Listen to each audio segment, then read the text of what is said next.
अस्सलाम वालेकुम, हैशा cooking one में आपका वेलकम है। उम्मीद आप सब खैरियत से होंगे। मैं भी बिल्कुल ठीक हूँ। आज हम बनाने लगे हैं ऑरेंज कैंडी, जो कि बहुत आसान तरीके के साथ हम आपको बनाने की ये रेसिपी देंगे।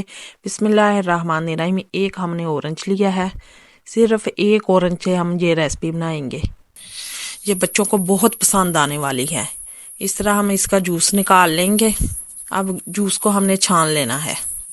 एक ऑरेंज का हमने जूस लिया है, एक कटोरी हम चीनी की लेंगे।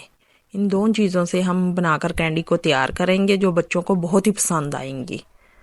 अब एक फ्राई पैन में हमने एक कटोरी चीनी की शामिल की है और एक ऑरेंज का हम जूस शामिल करेंगे। इसे हमने अच्छी तरह पकाना है। इसे 7 से 8 मिनट तक हम पकाएंगे। ये बहुत ही बच्चों को पसंद आने वाली है। ख़ास तौर पर ये बच्चों के लिए हम बनाकर तैयार कर रहे हैं। आइस क्यूब की हम ट्रे लेंगे, ये कि सभी के घर में मौजूद होती है। इसे हमने अच्छी तरह ग्रीस कर लिया है। अब इसे पकते हुए 2 से 3 मिनट हो चुके हैं। यह बहुत आसान तरीके के साथ बनकर तैयार हो जाती है। अब हम बिल्कुल थोड़ा सा हमने ऑरेंज कलर शामिल करना है। इससे बहुत ही प्यारा सा कलर आ जाएगा इसका, और ये बहुत ही मज़े का इसका फ्लेवर होता है, खट्टा मीठा। बच्चों को ये ज़रूर पसंद आएंगी, और बच्चों को तो वैसे भी ये बहुत पसंद होती है कैंडी। आप इसी तरीके से घर में बनाकर तैयार कर सकते हैं। अब एक कटोरी में हमने पानी लेना है। अब हम इसे चेक करेंगे। ये अभी नरम है, अभी नहीं हुई है। हम इसे मज़ीद पकाएंगे जब तक कि ये क्रंची ना हो जाए। तब तक हमने पकाना है जब तक ये टूटना ना शुरू हो जाए।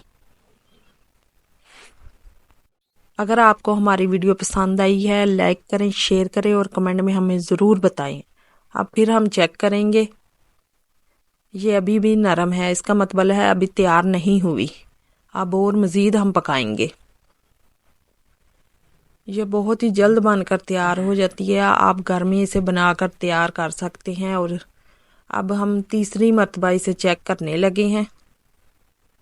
इसे पकते हुए 6 से 7 मिनट हो चुके हैं। ये देखिए, ये अच्छी तरह टूट रही है, इसका मतलब ये तैयार हो चुकी है। अब हम चूल्हा बंद कर देंगे और इसे हम उतार लेंगे। इसे 7 से 8 मिनट लगे थे इसे पकने में। अब ट्रे में इसे भरेंगे हम और ठंडा होने के लिए छोड़ देंगे। ये बहुत ही जल्द ठंडी हो जाती है, सिर्फ 20 मिनट में ये ठंडी होकर तैयार हो चुकी थी। अब इसे हम ऊपर नीचे करेंगे अच्छी तरह।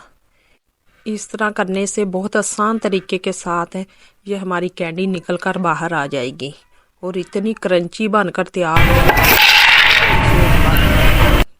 माशाल्लाह, देखिए कितनी बड़ी बड़ी कैंडी बनकर तैयार हो चुकी है और इतनी खूबसूरत लग रही है। और खाने में तो ये बहुत ही क्रंची थी। आप इसे बहुत आसान तरीके के साथ हमने आपको बताया। इसी तरह आप घर में ट्राई करें और बच्चों के लिए खुद तैयार करें। आपने इस तरह बचपन में ये ज़रूर खाई होगी। ये देखें कितनी आसानी के साथ टूट गई। अल्लाह हाफिज़।